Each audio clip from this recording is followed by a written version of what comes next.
Don't forget me now, you hear? Brother dear! The cry comes from behind as he wades through the post town's crowds. At first, Chaim does not realize that the person is addressing him as he walks on in search of lodging for the night. The cry comes on again, all but clinging to him. Brother dear, big brother! This is puzzling. He last visited the town 80 years ago.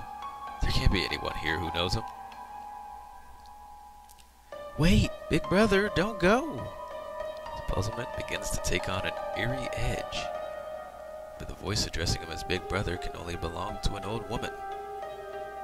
Without letting his guard down, he turns slowly. Just as he thought, it is an old woman. Dressed in the clothing of a young girl, the tiny old woman is looking straight at Chaim with a bright smile on her face. I think you may have the wrong person, he says, allowing his discomfort to show. No, I don't, she says with a big shake of her head and an expanding smile. Your big brother Chaim. What? What's wrong, Chaim? Did you forget me? Well, I mean, he can't place her.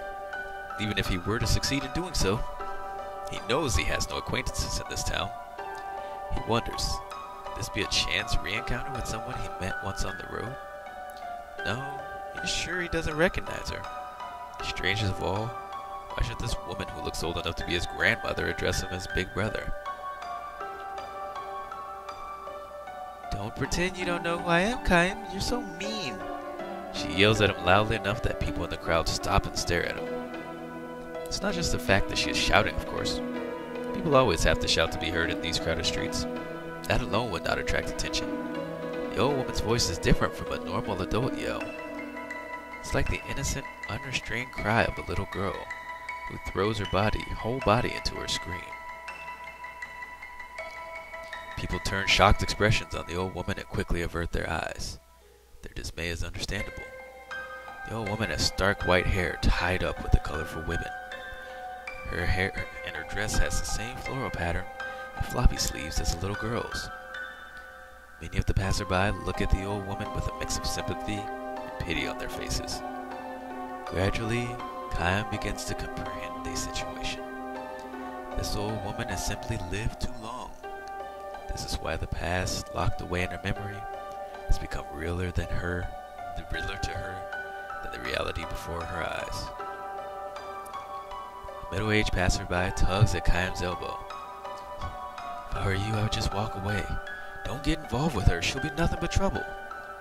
It's true, says the wife by his side, nodding. You're a stranger here, so you don't know. This old woman is senile. You can ignore her. She'll forget everything in 5 minutes. They may be right, but the fact that this old woman knows Chaim's name, the little girl part of her mind, she thinks of Chaim as her big brother. He tries probing his distant memories. He spent no more than a few days here so long ago. He got to know very few people. There can't be any of those left who still remember him.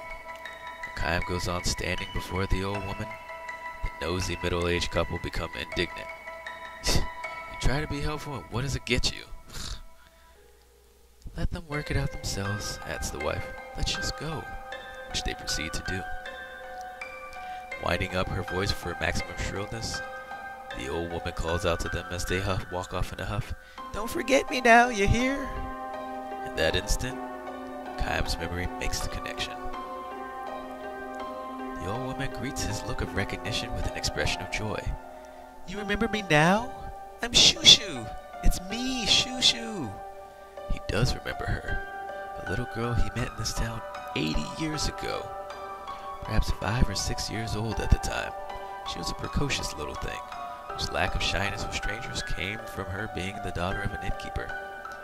Somewhere along the way, she probably picked up a phrase she heard someone using, so whenever a guest would depart after a number of days in the inn, instead of the standard goodbye or thank you, she would see the person off with a smile and cheery, don't forget me now, you hear?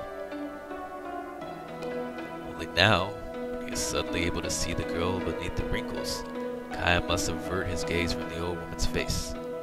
What's wrong, big brother? He cannot bring himself to look directly at Shushu's vacant stare. 80 years have gone by. What can they talk about when a man who never ages meets a little girl from the distant past who has aged too much? Let me through here, please. Sorry, let me through here, please. Forcing his way through the crowd, a young man rushes up to where Shushu and Kaim are standing. Great-grandmother, how often do I have to ask you not to go out without telling me? After scolding the old woman, he turns to Kaim with an apologetic bow. I'm terribly sorry if she's been a bother to you. She's old and getting senile. I hope you can forgive her. Shushu herself, however, angrily purses her lips and demands to know. What are you talking about? I'm just playing with Big Brother Kaim. What's wrong with that? She peers at the young man and asks, Who are you? The young man turns a sad gaze on Kaim, begins to apologize again. With a pained smile, Kaim stops him. Kaim knows that at times it can be sadder and more heartbreaking for a life to be prolonged than for it to be cut short. Sad and heartbreaking though a life may be, however, no one has the right to trample on it. She just can't seem to get it through her head that she's old, even if I hold up a mirror to her. She asks, Who is that old lady? The young man, whose name is Kosh, further explains the situation to Kaim. She might forget that she ate breakfast, but her memory from childhood can be clear as a bell. Kaim nods in silent understanding. Kosh and Kaim sit on a bench in the town plaza, watching Shushu pick flowers. She's apparently making a floral wreath for her long-lost big brother. But really, sir, do you have time for this? Are you in a hurry to get somewhere? No, I'm fine, don't worry. Thanks very much. He smiles for the first time and says, I haven't seen her this happy in ages. The young man seems convinced that his great-grandmother has encountered in Kaim a person who resembles someone she knew as a child. Kaim allows him this. He knows that Kosh cannot and need not imagine the existence of a person who never ages. Her health has really deteriorated lately. Whenever she runs a fever, we wonder if this is going to be the end, and we prepare for the worst. Then she springs right back. Sometimes we joke that her mind is so far gone she's forgotten to die. Kaim sees the young man in profile. Kosh has a gentle smile on his face as he speaks of his great-grandmother. No doubt, when he was little, she used to hold him and play with him. Grown up now, Kosh watches over his great-grandmother like a parent watching his own child. He calls out to her, That's nice, great-grandmother. I haven't seen you weave flowers together like that for a long time. Squatting in the grass with a fistful of flowers, Shushu answers, That's not true. I made a wreath for him yesterday. Then she says to Kaim, Isn't that right, big brother? You wore it in your hair for me, didn't you? Kaim cups his hands around his mouth and calls back to her, I certainly did. It smelled so nice. Shushu's face becomes a mass of joyful wrinkles. Overcome with emotion, Kosh bows his head. Kaim asks Kosh, Are you the one who takes care of her? Uh-huh. Me and my wife Cynthia. How about your parents? Or even your grandparents? Are they still living? Kosh shrugs and says, The only other member of my family left alive. His grandparents both died in an epidemic 20 years ago. His father lost his life in the war that enveloped this area 10 years ago.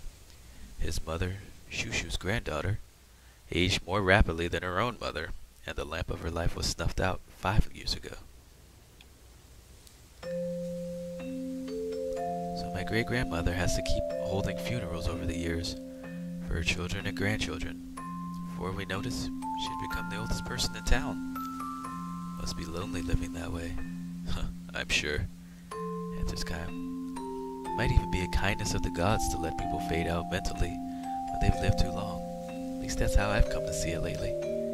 You'd think she would feel lonely to be left behind that way. She's not lonely at all. To live long means you have a lot of memories. Maybe it's not such a bad thing to live in the world of your memories during the last days of your life. Shushu stands up, her arms filled with flowers. Big brother Kaim, I'm gonna make a floral wreath for you right now. And if I have any flowers left over, I'll make one for this other person too. Guy and Makash look at each other with bewildered smiles. Why are you smiling like that? Shushu asks. Are you two friends now? She opens her wrinkle-ringed eyes wide in surprise, gives the two men a joyful smile, and collapses into the grass.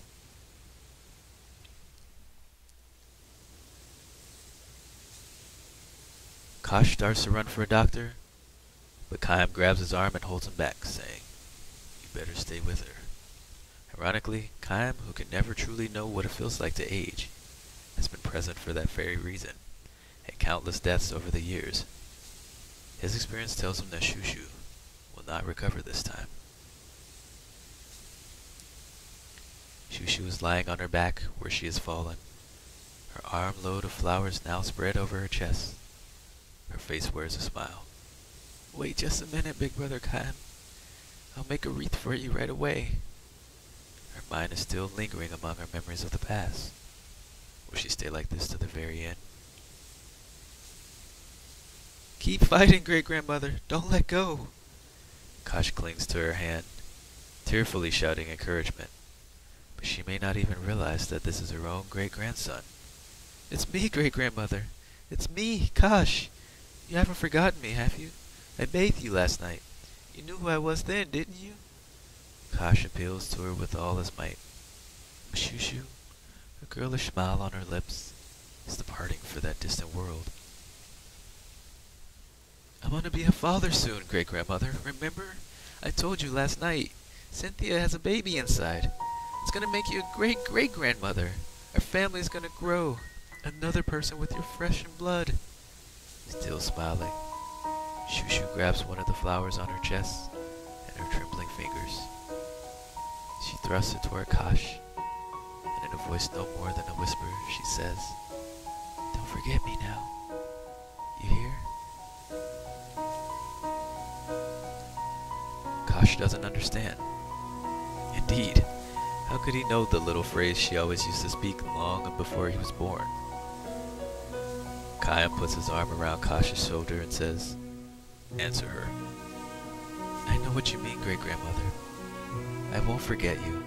I will absolutely never forget you. How could I forget my own great-grandmother? Don't forget me now, you hear? I won't forget you, great-grandmother, believe me.